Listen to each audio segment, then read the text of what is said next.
Jesús Sánchez es socio fundador de Node Ingeniería, tiene experiencia en internacionalización y nos va a hablar de las sinergias que se pueden dar entre pymes y micropymes a la hora de salir fuera. Os dejo pues. Gracias. Buenas tardes. Vamos a ver. En la vida nunca hay que dar nada por supuesto, ¿no? La compañera ha hecho una afirmación que no sé si es real o no es real. ¿Hay interés o no en la internacionalización de la empresa? ¿Alguien de aquí tiene interés en internacionalizar su empresa? ¿Alguien tiene interés en internacionalizarse él, saliendo a buscar fuera trabajo, mercados, etcétera? Entonces, el hecho se constata y efectivamente hay interés. Estamos en una escuela de innovación empresarial. Y ahora parece ser que el tema hemos descubierto que salir fuera a vender es algo maravilloso, es algo innovador. No sé a quién me ha ocurrido, eso es mentira. O sea, os voy a contar una anécdota. Mi padre es camionero, transportista de internacional. Yo cuando tenía 6-7 años me iba con él, me encantaba irme en las vacaciones con él en el camión. Me he recorrido todos los países de Europa, incluso países del este, cuando había que pasar por una autopista con guardias a los lados, etcétera, etcétera. Y hay una cosa que recuerdo con mucho cariño. Donde iba siempre encontraba murcianos. Pero no solamente murcianos que se habían ido a emigrar a Francia, a Alemania, no. Murcianos, empresarios murcianos, vendiendo, comprando, haciendo negocios. Aquí había un reto, en España había un reto que era entrar en la Unión Económica y Monetaria de la Unión Europea. Y aquí a unos señores economistas muy inteligentes se les ocurrió que aquí había que crear algo para cumplir los requisitos. Y se nos ocurrió la burbuja inmobiliaria, la economía del pelotazo. Vamos a hacer grandes negocios que nos permitan cumplir con los requisitos. Vamos a mover financieramente el país, aquí que todo el mundo, a cualquier coste, a cualquier precio, disponga de dinero para invertir. Y además que invierta aquí, para generar economía aquí en España. Craso error. Abandonamos lo que era nuestro alma mater, vender fuera. Había un eje comercial que era uno de los más importantes de Europa, que era el Abraham-París-Londres. Que la gente lo toma como un chiste, no, existía el eje comercial Abraham-París-Londres. Y eso se ha perdido. Y se ha perdido porque aquí era más importante hacer ladrillos. Porque aquí el farmacéutico de la esquina, si no se ponía a promover una construcción de viviendas y demás, no era nadie, era un tonto que perdía el barco en el cuarto donde íbamos sumidos. Y ahora volvemos otra vez a tener que buscar mercado fuera. El que no haya levantado la mano, si es empresario, que sepa que está muerto. En España no se va a vender nunca más nada. Aquí tenemos una economía de subsistencia. Aquí no hay dinero, no genera dinero. Se habla de que en el año, a finales de año vamos a crecer, ya. Sí, depende cómo calculemos las cifras. A final de año probablemente se cumplirán las perspectivas de la Unión Europea, tendremos un 27% de paro y estaremos en un decrecimiento en torno al 1%. Y eso va a ser así, salvo que nosotros cojamos las maletitas y nos vayamos a vender fuera. ¿Qué es lo que ocurre? Vender fuera es muy fácil cuando tienes los medios. Yo me cae el Euromillones, 100 millones y después de pagarle 20 millones a Hacienda, tengo 80 millones para gastarme. Me voy a Nueva York, monto una cadena de vender limones murcianos y vendo limones murcianos. Gane o pierda, no pasa nada. Pero, ¿qué empresa ahora mismo tiene posibilidades, tiene vías de financiación o tiene riñón suficiente para afrontar una inversión en el extranjero? Yo no conozco a ninguna que no ponga en riesgo. El resto de mercados sí lo hace. Pero por eso hace poco tuve conocimiento de que el Fondo Monetario Internacional está ayudando directamente a las empresas en vez de al gobierno español. ¿A qué empresa? ¿A Repsol, a Endesa? Eso no son empresas. No. Eso son mafias. No me refiero a ese tipo de empresas. Me refiero a empresas dedicadas al sector, por ejemplo, que tenga que ver con la sanidad para que ayudar a sanear la sanidad pública. Y es un dato real, hablando con un empresario, amigo, respaldado por... ¿Por qué? Le voy a decir un dato. Un dato que escuché de forma confidencial, pero que me hizo cambiar el chip en mi forma de pensar a la hora de afrontar mi profesión dentro de 3-4 meses. Y misteriosamente han desaparecido varios miles de millones de euros destinados a nuestro país, que todos sabemos dónde están, pero ¿qué pasa? Que antes cuando todo iba bien, sabíamos que desaparecía, pero como había, nadie se quejaba. Y tanto creo recordar que se dice por ahí que han desaparecido 8.000 millones de euros. Es una cifra bastante alarmante para un país que está como está. Entonces, yo, por ejemplo, si usted fuera de otro país... De tú, por favor. Si Soy tú casi más joven que tú. Si tú fueras... O por lo menos me gustaría creerlo. si tú fueras de otro país, sí. Por ejemplo, Alemania, Francia, Inglaterra, ¿le darías ayudas a España? Yo no le daría ni céntimo. Vamos. Interesante pregunta. Vamos a ver. Merkel dice que es un diablo, además se pone de acuerdo con lo de la documentación, de que Merkel es un diablo. Si Merkel no existiera, no quiero ni pensar dónde estaríamos. Si el euro no existiera, no quiero ni pensar dónde estaríamos. Con el nivel de corrupción que tiene este país, con el falto increíble que han hecho los bancos, con la paranoia que se ha hecho este país, con la cantidad, con uno de los motores fundamentales de este país, es la construcción. ¿Cuándo se va a producir si tenemos construcción hecha hasta el año 2050? Vamos a ver. Ojo con las presuposiciones, con dar por hecho cosas. Sí, van a invertir en España. Están invirtiendo en España. Los 40.000 millones, otra cosa es lo que luego aquí hagamos con el dinero. Los 40.000 millones que mandan para salvar a la banca no es para salvar a la banca. Europa no lo manda para salvar a la banca. Lo que pasa es que los políticos españoles hacen que solo sirva para salvar a la banca.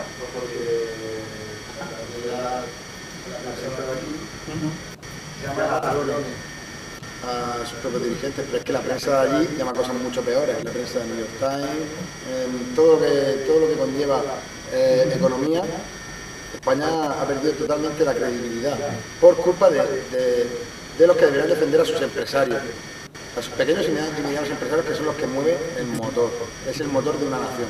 El pequeño y mediano empresario, porque el empresario que tiene una empresa gigante, una gran empresa, ese tío tiene el dinero ya y la infraestructura para... Es que ese tío no es un empresario.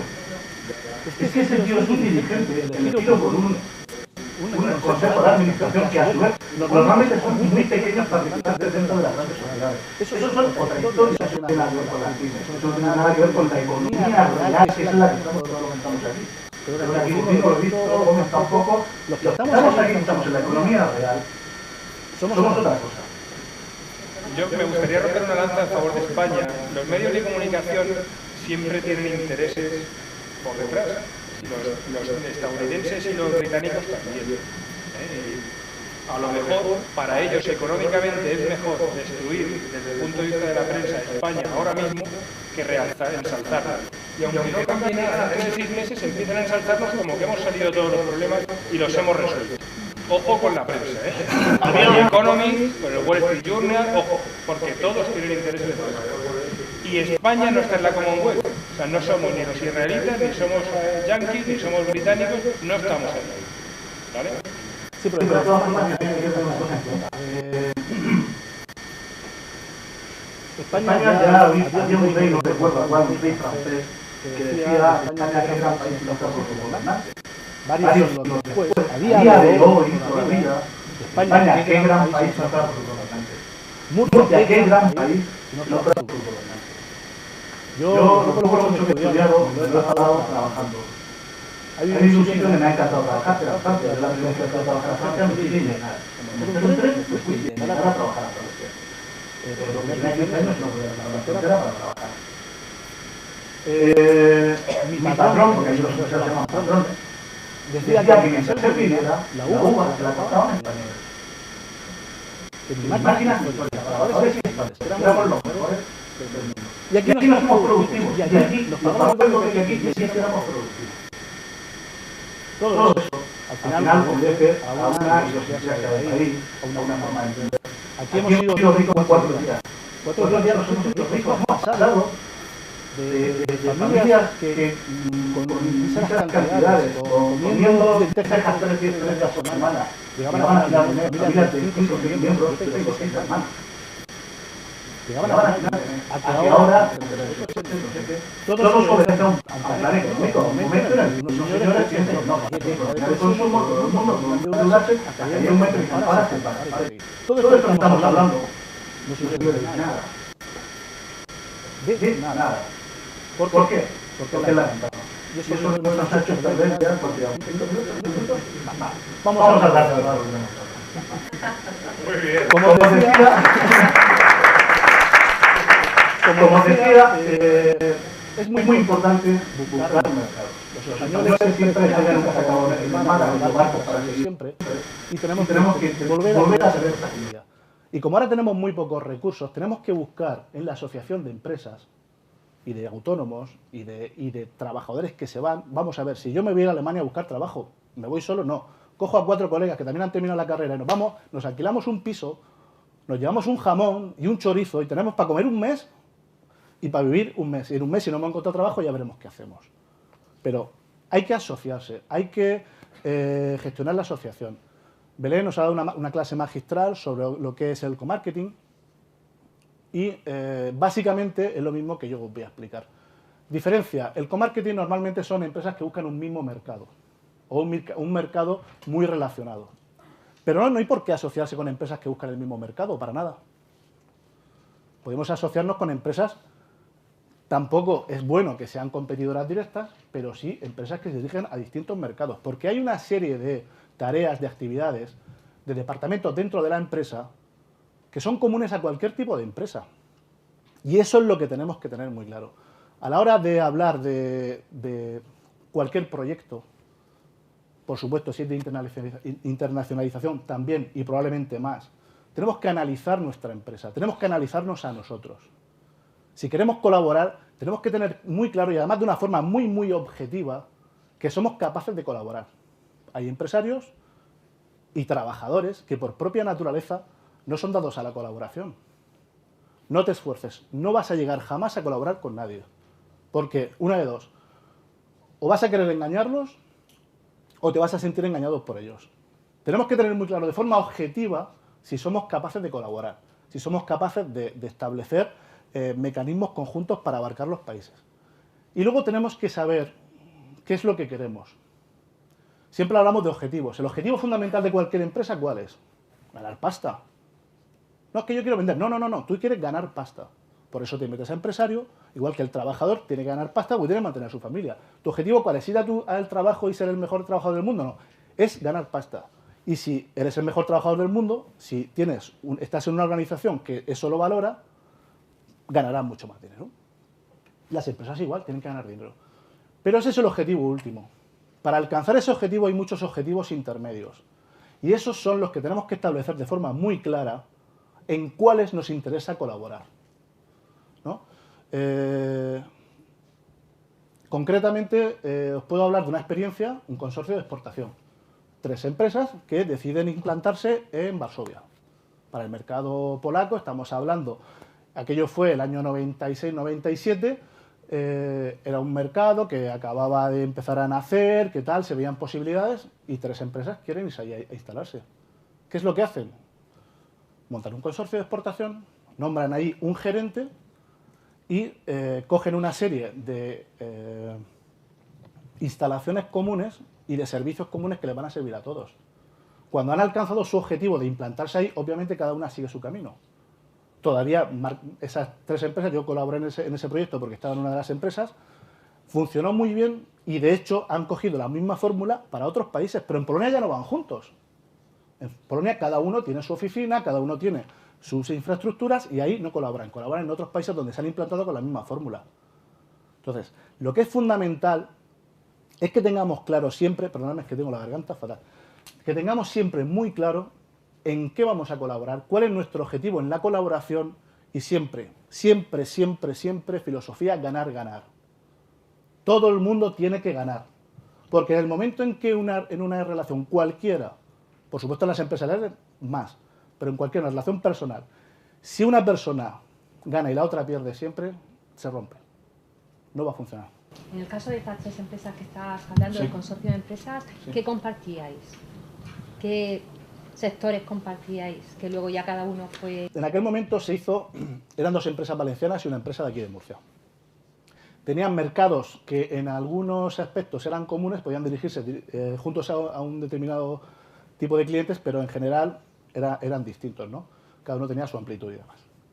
¿Qué compartieron? Tuvieron la suerte de que en aquel momento había ayudas para de todas formas siguen repitiendo el modelo, ahora sin ayudas. En aquel momento había ayudas y había una cosa que se llamaba el IBEX, Instituto Valenciano de Comercio Exterior, que funcionaba muy bien, muy bien. Y entonces esta gente le facilitó muchísimo lo que es la instalación. Allí tenían un centro de negocios en el cual compartían tal. Entonces, en una primera fase, esta gente compartía el gerente, compartían los asesores, compartían las oficinas y compartían vehículos. ¿Por qué? Porque hicimos un planteamiento, dijimos, vamos a ver, si cada uno tenemos ahí un comercial y le marcamos rutas que sean coincidentes o sean tal, yo no tengo por qué tener ahí 6 vehículos para 6 comerciales. Puedo tener 3 vehículos para 6 comerciales. ¿Los viajes de prospección y todo eso eran conjuntos o...? Sí. O sea, vamos a ver, todas las primeras fases de la implantación las hicimos conjuntas. Solamente en algunos aspectos se delegaba. Por ejemplo, de las 3 empresas, a la selección del gerente la hice yo como experto en selección de personal y el gerente de una de las empresas porque era el que más conocía el mercado y el que más conocía la idiosincrasia del país, porque ellos ya de forma directa sí estaban exportando allí. Entonces, cogimos esa fórmula, el otro delegó en nosotros. Es muy importante la confianza. Es decir, es fundamental. Si no confías en las personas con las que vas a emprender cualquier camino, mal lo llevas. Eso es fundamental. Y es muy importante, como digo, el tema de conocernos. Conocernos. Saber hasta dónde podemos llegar. Y tener claros los objetivos, los que son comunes y los que no son comunes. Y entender que este tipo de relaciones, salvo en casos muy concretos, que al final terminan generando allí una empresa, cuando los mercados son más coincidentes y demás, pueden terminar generando allí una empresa común y que al final sea con participación de las 3 y que estas les vendan y tal. Normalmente el camino al final es separarse. Pero bien. O sea, separarse porque cada uno los objetivos intermedios los ha conseguido y ya se dedica a su objetivo final, que es ganar dinero. Porque en un proceso de internacionalización, al principio pierdes pasta. No pierdes pasta, estás invirtiendo. Claro, es invertir, pero tienes que hacer unos desembolsos importantes. Entonces, tienes que tenerlo muy controlado y tener muy claro hasta dónde quieres llegar, en qué momento, con qué objetivos comunes y demás. Teniendo en cuenta también cuando depende del país, las transmisiones de los riesgos, ¿no? Por supuesto, todo. Todo eso es que yo lo veo a la hora de embarcarte en una aventura internacional, tal como están las cosas, porque la crisis es a nivel mundial, no. Entonces, La crisis no es a nivel mundial. Eso es otro de los grandes mitos. ¿En Brasil hay crisis? No, que va, ahí no. Ah. ¿En China hay crisis? Claro. Crisis hay fundamentalmente en Europa y Estados Unidos. Y por efecto, estamos en un sistema cerrado al final, por efecto, a algunos sectores de algunos países también se está afectando la crisis, pero la crisis no está... En Rusia no hay más crisis de la que había hace 5 años. Pero que yo creo que se están copiando los mismos modelos que se han ido ejerciendo en los países donde estamos en crisis y en otros países donde ahora mismo no están en crisis, pero llegarán al mismo punto que estamos nosotros ahora. ¿Y eso te preocupa? No, pero va a pasar. Ya, pero ¿te preocupa? No, a mí no. Pero vamos, yo lo veo así. Te voy a poner un ejemplo. Yo estoy parado. A mí no me preocupa que hayan 6 millones de parados. A mí me preocupa un puesto de trabajo para mí. Con un puesto de trabajo yo no soluciono el problema del paro, pero soluciono mi problema. ¿Tu problema cuál es? Que tú ahora mismo necesitas abrirte a nuevos mercados y vender. Si tu nuevo mercado es Brasil, vete a Brasil. ¿Qué vas a conseguir? Estar allí, dar el golpe, y como ahora mismo está en crecimiento, es muy fácil crear la infraestructura y centrarte. Cuando vengan las vacas flacas, si tú lo has hecho bien y además has aprendido de tu experiencia aquí, tendrás la suficiente solvencia y la suficiente fortaleza para aguantar lo que venga. Vamos a ver, esta crisis, todas las crisis, hay una filosofía por ahí que dice que las crisis es también oportunidad. Es que es así, coño. Es que no es un mito, es que es verdad. Nosotros tenemos que aprender de lo que nos está pasando. Tenemos que aprender de los disparates. Y tenemos que darnos cuenta de cosas que estamos haciendo mal tradicionalmente y que antes nos daban igual. O sea, vamos a ver, que los políticos en España no han robado de ahora. Han robado los últimos 30 años. Y antes probablemente también. Pero bueno, los últimos 30 años seguro. Y mucho, y a exportar. Y hace 5 años más que hoy. Lo que pasa es que hoy nos preocupa, porque hoy no tenemos pasta. Entonces ahora parece que es un problema. No, es un problema que venimos arrastrando desde hace muchísimo tiempo. Entonces tenemos que aprender. Y nosotros tenemos un know-how, que se dice ahora, que dicen los modernos, un saber hacer de desenvolvernos en una crisis. El que ahora mismo está vivo en España, habría que darle un premio Nobel a la dirección de empresas. No al que dirige la Coca-Cola. Dirigir la Coca-Cola es muy fácil. Muy fácil. Tienes 200.000 asesores técnicos, tienes de todo. Dirigir una pyme hoy en día en Murcia con la que está cayendo y que todavía esté viva, eso es lo que tiene mérito. Y eso que nosotros hemos aprendido a hacer, sabemos hacer, tenemos que llevárnoslo a los mercados donde ahora mismo nos podemos desenvolver. Lo ideal es vender al lado de tu casa. Te levantas por la mañana, te tomas tu vasito de leche con galletas, miras por la ventana, ves a tus clientes. ¡Hola! Ahora abajo. Pero eso no es posible cuando no tienes clientes en la puerta esperando. Entonces tienes que irte a buscar a los clientes, a donde estén. Y tienes que irte a países donde ahora mismo haya mercado. Y hay muchos países donde hay mercado. Muchísimos. Yo estoy en Senegal. Coño, ¿Senegal? Sí, Senegal. ¿Qué pasa? Pues hay más murcianos ahora mismo en Senegal que en la Plaza de las Flores. Además llegas ahí, oye, pero ¿tú eres de Murcia? Sí. Es verdad, hay una colonia ahí ya importante. Bajo, hacemos mucho ruido, se nos nota enseguida. Es una oportunidad. En unos años los senegaleses se van a saludar al chupijo. Ya lo hacen. O sea, allí las camisetas del Real Madrid, del Barça, todas estas cosas. Y ahora hay muchos que hablan ya español y tal. Yo vengo del sector de las renovables. Es un sector que aquí en España, por lo que hablábamos antes de la imagen de España, es que hay una inseguridad jurídica de 3 pares de narices. Ese sector se montó mal porque se montó con la subvención. La subvención debe ser el último recurso para las empresas y para cosas muy concretas. Todo lo que nace al paraguas de la subvención está condenado a morir. Se planificó mal, se creó una burbuja especulativa que al final lo único que se han beneficiado han sido los chinos, que antes vendían los módulos solares a 3,20 el vatio pico y ahora está vendido el módulo fabricado en España a 60 céntimos el vatio pico. Y los únicos que han ganado han sido los chinos. Las subvenciones de España no han venido a los inversores españoles, se han ido a China. Se montó mal. Luego se dieron cuenta que estaba mal y entonces vamos a recortar y vamos a hacer decretos que digan lo contrario de lo que decían los decretos. ¿Quién va a confiar en España?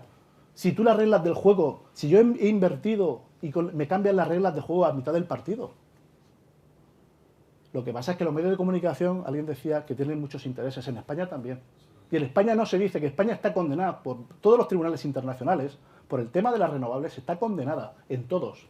España está sancionada por la Unión Europea por no sacar la ley de balance neto, porque que en Murcia el que tenga una vivienda que tenga 30 metros de tejado esté pagando el pastizal que está pagando por el recibo de la luz es un disparate, cuando podría estar perfectamente produciéndose su propia energía y vertiendo a la red la que le sobra. Y era orden comunitaria, que eso ya existe en casi todos los países de la Unión Europea y en España todavía no lo han sacado. Y tenía que haber estado en diciembre del año 2011. Estamos a 2000. Por el pirateo también de la gente, que eso no tiene un límite de que tú recepcionas X y conectabas generadores para decir que siempre producían el máximo. Bueno, eso, hombre, es que esa es otra. No, es que aquí los políticos no son los únicos malos. O sea, es que placas solares que producían de noche también conozco yo. El balance neto lo paran, yo entiendo desde mi punto de vista que lo están parando los grandes productores eléctricos que están participados en su accionariado por los grandes bancos. Y que ¿dónde se retiran los políticos? ¿Dónde trabaja Aznar? ¿Dónde trabaja Felipe González? O sea, vamos a ver. O sea, es decir, pero es que además es un lugar natural. Es que es un lugar natural que duda que esté en Telefónica. Vamos a ver, yo en Senegal, cuando tengo que hablar con mi socio que está allí, yo le hago una pérdida y él me llama. ¿Sabes por qué? Porque la conferencia desde allí, aquí, le cuesta un 10% de lo que aquí. Hay mejor cobertura y allí tienes wifi en cualquier sitio, en Senegal. Cosa que aquí en España, macho, es que en la zona esta, como vayas con el coche con manos libres, ya sabes tú lo que es la cobertura. ojo, que no es oro todo lo que reluce, ni somos tan ricos, ni somos tan buenos, ni los demás son tan malos. Entonces hay que buscar mercado. Y no hay que ser toreros. O sea, no es coger y decir, me hago la maleta y me voy a vender a Camerún. No. Se trata de analizar, ver qué se puede hacer, ver si realmente hay posibilidades, estudiar. Antes Belén nos hablaba del tema de las sinergias. Cuando hablamos de sinergias, casi todos se nos van las ideas siempre a las sinergias de tipo económico. Belén nos lo ha explicado magistralmente, no voy a añadir nada más. Las sinergias de dirección, la sinergia en publicidad, pero hay una sinergia mucho más importante. Hay algo de lo que en todo momento se ha estado hablando esta tarde y creo que muy pocos han nombrado la palabrita mágica. Información. La información es poder, no, es pasta, y la pasta es poder. La información es fundamental. Y las sinergias en información son muy importantes. Porque tú, me vais a permitir un símil futbolístico, cuando te vas a exportar o cuando te vas a instalarte fuera, juegas siempre en campo contrario. Porque juegas con una legislación que no conoces. Con un idioma que aunque lo hayas aprendido, no lo sabes. Con una sociedad donde no sabes cómo funciona. El ejemplo que nos ha puesto Antonio, magnífico. Fíjate, qué maravilla que tú llegas, estás en el metro y pasas. Vale, vámonos ahora todos al Carrefour y vemos las carnes. Carne troceada, perfecta, hecha esa misma mañana por los carniceros. La cola de la carnicería llega hasta la puerta. Y la tienen ahí partida y pueden cogerla y llevársela. Pero para comprar el muslo de pollo no lo cogen de la bandeja. Están allí porque creen que es más fresco, porque no sé. La idiosincrasia del país es fundamental. Yo puedo tener el mejor producto del mundo, pero si por cualquier motivo en esa sociedad, en ese mercado al que me dirijo, no les encaja o no sé hacer que les encaje, tengo un problema, no puedo venderles. Senegal es un país musulmán, no demasiado radical, tiene un sistema medio musulmán, medio tribal, tal. ¿Puedes vender cerdo en Senegal? Sí. ¿Por qué? Porque también hay comunidades cristianas muy importantes. Tienes que conocer, saber dónde está tu mercado. ¿El Pozo podría vender ahí? Por supuesto que sí. Por supuesto que sí. Probablemente le costaría menos entrar ahí que lo que le costó entrar a Francia.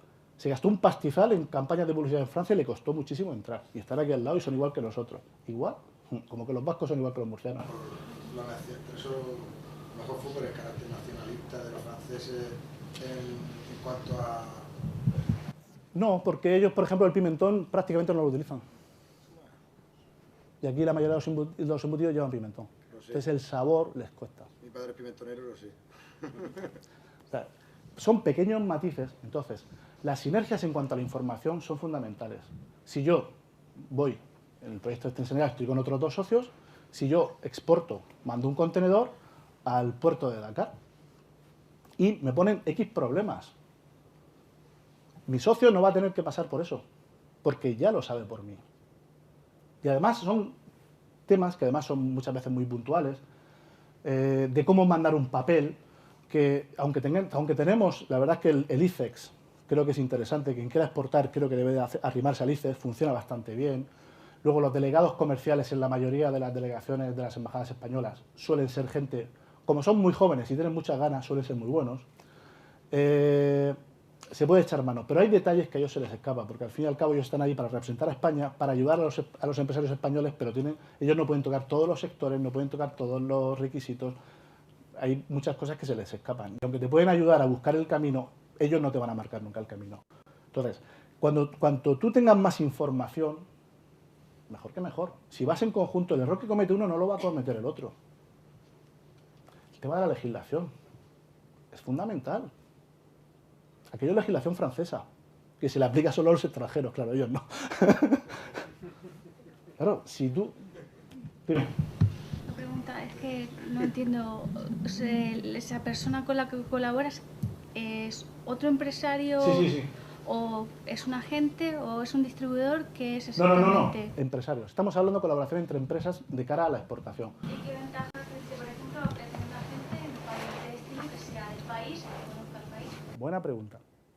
Vamos a ver. La colaboración, si nos metemos en Internet ahora, con los smartphones estos nos metemos, vemos colaboración entre empresas. Vamos a tener miles de posibles combinaciones más o menos estandarizadas de colaboración. Si nos cogemos un manual de economía de la empresa, un manual de organización, vamos a tener miles. Pues caben muchas más. Cualquier forma de colaboración es válida, siempre y cuando al final nos obtenga un resultado. Enfoque ganador, como has dicho antes, ¿no? Sí. Enfoque ganador, porque el enfoque ganador-perdedor está bien, pero si le haces ver a la parte que pierde más que tú, que ha ganado. El enfoque Sí. ganador está bien si no eres el perdedor. Todo de negocios, ¿no? Sí, pero Hay que mirar a largo plazo siempre. Ganar siempre te produce más a largo plazo que cualquier otra cosa. Ya, pero me preguntaba que me preguntaba en negociación internacional esa pregunta, el enfoque ganador-ganador y el enfoque ganador-perdedor. Y entonces la pregunta, el enfoque ganador-perdedor decía que tú tenías que prefijar las concesiones, lo que ibas a ceder de antemano para en un momento de la negociación que el otro se piense que lo ha ganado, pero realmente tú ya pensabas dárselo. Entonces se va, cuando hay, antes de que no se llegue a la posición de ruptura, cuando hace el descanso, el tío se va diciendo, Dios, que me ha dado esto, que me ha dado esto. Entonces tú ahí enfocas bien la negociación a partir de ese punto. Yo creo que en todos los colegios desde preescolar se debería estudiar psicología. Lo que tú estás hablando es psicología pura y dura.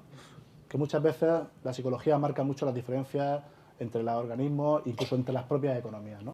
De todas formas, la compañera ha hecho una pregunta muy interesante, ¿no? ¿Por qué no coger a alguien de allí? Puedes cogerlo perfectamente. Pero hemos dicho antes, hay una cosa fundamental, la confianza. Normalmente tienes un distintivo racial, un distintivo cultural. Si ya es difícil que te fíes de otro murciano, ¿te vas a fiar de un negro que habla wolof, que ni siquiera habla francés? Intenta vender, por ejemplo, en China, ¿se fiaría el chino de ti? ¿O se fiaría de otro que fuera, o preferiría otro chino? No lo sé. De todas formas, hay una cosa importante. Hay mercados donde es obligatorio el compartir, tener un partner que se hizo ahora tan famoso, ¿no? Partner. Bueno, pues un partner. Un colaborador local, que además tiene que tener una participación significativa en la empresa, etcétera, etcétera. Si no es por condicionantes de ese tipo, yo, por lo menos en las primeras etapas, no lo recomiendo nunca. Es preferible estar allí, conocer el mercado, vas a empezar a conocer gente, vas a empezar a conocer competidores, clientes, proveedores. Y probablemente cuando lleves un tiempo ahí, podrás seleccionar a uno. Pero de entrada, irte allí, bajarte del avión y decir, oye, ¿quién quiere ser socio mío? Ojo, ni que te lo presente no sé qué. Tú vas a Marruecos y todos son primos del rey. Y además que es probable que sea hasta verdad. Pero todos son primos del rey, ¿no? Y ya tú te llegas ahí, te descandilas, coño, este es primo del rey, yo me asocio con este, voy a montar una empresa, nos van a dar contratos de no sé qué. Claro, y tú coges, montas la empresa, mandas 100.000 pavos para allá y cuando llegas no tiene ni los 100.000 euros, ni la empresa, ni el primo del rey. Seguramente no está allá en Marruecos, que está en Argelia pegándosela a un francés que ha ido también a hacer lo mismo. Antes has dicho que de prepararnos. Entonces es que el que se va sin investigar a dónde va y es que Sí, yo no sé pero para la investigación la investigación es fundamental. ¿Fundamental? Yo antes necesaria. de buscar un colaborador, elijo por lo menos 10 y los investigo a todos. Sí, pero es que muchas veces no es fácil. Tú ten en cuenta que tú aquí llegas a internet, metes el NIF de una empresa y tienes un informe de no sé qué, el RAI, el otro, no sé qué, contratos que ha hecho, tal. Allí es mucho más complicado. En determinados países, sobre todo en los países emergentes, que ahora mismo es el mercado al que nos vamos a dirigir la mayoría de que queramos ir salir fuera, es mucho más complicado. No hay tanta información, no hay tantos registros. Si muchas veces van a contar a la gente, van a contar a la empresa. Entonces, eso, allí, por ejemplo, en Senegal, tú puedes ponerle el mismo nombre a dos empresas distintas. Te digo que un estudio de solvencia económica se puede hacer en todos los países del mundo. Sí, te vas a Garrigues, a Garrigues o a Baker y McKenzie, o te vas a alguno de estos, te hacen un informe de 3 pares de huevos, te cobran 100.000 euros y luego es mentira. No, pero no me refiero a pagar 100.000 euros. Es que No, me refiero... ya es país. Hay gente que sabe hacer eso y no tienes que pagarle 100.000 euros. Pero es que es muy complicado, es que es muy complejo. Vamos a ver, hay ya países que hace el ICEX, incluso te las pueden hacer por encargo, pero al final los datos que te van a dar van a ser muy generales. De ahí a conocer el país, como no estés ahí no lo vas a conocer. Entonces, de entrada, coger a un socio allí es muy arriesgado. Que no digo que no lo vayas a coger, al final vas a colaborar con gente. Nosotros tenemos puntos de venta, nosotros estamos en Sali, en Bur, en la zona, digamos, centro, a unos 60 kilómetros 60 kilómetros, 4 horas de Dakar. Nosotros tenemos punto de venta en San Luis y tenemos un señor que le hemos mandado, que es de allí, y que le hemos mandado mercancía nuestra, no la ha pagado y la tiene ahí para venderla, porque después de mucho tiempo hemos encontrado a gente que nos da la confianza suficiente como para poder colaborar con ellos. No digo que no, de hecho, es muy interesante. Mejor que el nacional nadie conoce el país. O sea, ¿quién mejor que un español para conocer el mercado español? ¿Va a venir un chino a descubrir el mercado español?